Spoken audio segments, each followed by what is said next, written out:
crossing point on Ukraine's northern border with Russia. On the other side of this frozen frontier, amassed 127,000 Russian troops, according to Ukraine's government. And to the west, Russian fighter jets and missile systems are moving into place in Belarus for military exercises. If there's a Russian ground invasion, this village is potentially in the firing line. Tetiana Semak grew up nearby in the village of Senkivka. She told us if there's an invasion, many people here will have nowhere to run. Like other Ukrainians, she's anxious and powerless. Tatiana's friend Nina Belaya is 79, born when the village was under Nazi occupation in the Second World War. She showed us her cellar where she stores food for the winter. She has another purpose in mind if the Russians show up. And you can take shelter down here if the Russians invade. Most Ukrainians are far from wealthy. Now their freedom and their young democracy are threatened by their colossal neighbour. And what some say are President Vladimir Putin's imperial ambitions. Russia has already invaded Ukraine, seizing the Crimean Peninsula in 2014 and backing separatists in the bloody war in the country's east.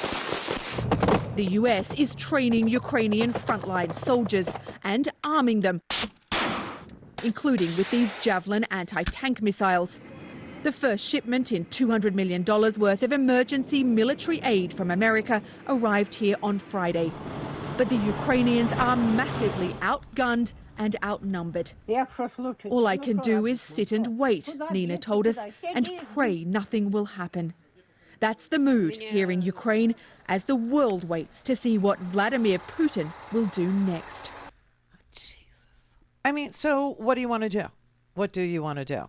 Okay. I mean, this has been a very long march toward destroying NATO, obviously, and destroying Europe, destroying America, and destroying the idea that democracy is a good thing, that democracy can work, right? So this is where we're at. This is where we are right now. This is unbelievable. So, you know, if anybody says that we should actually defend Ukraine and its democracy, then we are warmongers, right? We're warmongers. But if we say it doesn't matter to the United States whether or not Putin takes more countries, whether or not Putin continues to, annex Ukraine or Belarus or Romania or Lithuania or Latvia or all the countries that you can't point to on a map, then we're appeasers. So I don't know which it is with this particular audience. I don't know where you're at. I will tell you this right now. We cannot go in there. We just can't go in there now. And here's my reason why we can't go in there now. Putin is looking for a false flag. Putin is looking for any reason at all to say, you did it. You did it. Even though he's going to do it if it gets done. Meaning invasion or bombing or shooting or pillaging or anything that he does, cyber attacks. It's stopping the flow of oil through his pipelines, through Ukraine, into Europe. These are all things he could do. But we're not going to do that. And if we went in there and we were there, or any of our NATO allies were there, I don't care if it was, freaking Norway or France or Germany or Spain, any of our NATO allies. It could be Denmark, okay, part of NATO. NATO is 27 countries. It could be any of those 27 countries in there. And Putin will blame whoever it is that has boots on the ground in Ukraine for whatever he does, whatever tactic he uses, whatever advance he makes, whatever hostility he engages in. It will all be the fault of any NATO ally that has boots on the ground or the United States if we would be the ones in there. And that is why we can't stick a toe in there now. But I will tell you that NATO forces are already, fanning out. You got Denmark, they're guarding Lithuania. They're sending frigate and deploying F-16 warplanes to Lithuania, believe it or not. Spain sent 4 fighter jets to Bulgaria, 3 ships to the Black Sea to join the NATO naval forces. France They say they're ready to send troops into Romania. The Netherlands also plans to send F-35 fighter aircraft to Bulgaria. So, you know, if Article 5 becomes activated, meaning if you damage one NATO ally, you damage us all, or if NATO feels, any of these 27 countries, Ukraine is not part of NATO, but if any of these countries feel that, you know, their best interests are in harm's way and they invoke Article 5, then everybody has to respond. Everybody has to respond. Now, Alexander Vindman, I was on my way home on Friday, and this hung over me all weekend long. You know, Alexander Vindman is the lieutenant colonel who actually put together the phone call between President Zelensky of Ukraine and the former Donald guy.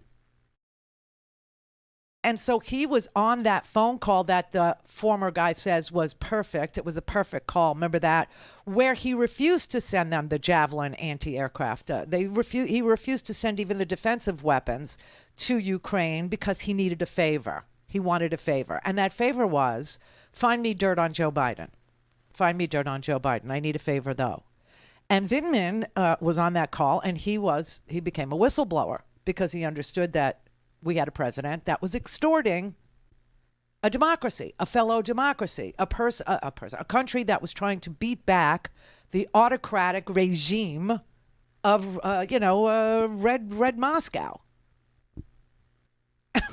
Really, the most anti-American thing I think I've ever heard in my life, right? But this is what Vindman said on Friday to Nicole Wallace on MSNBC.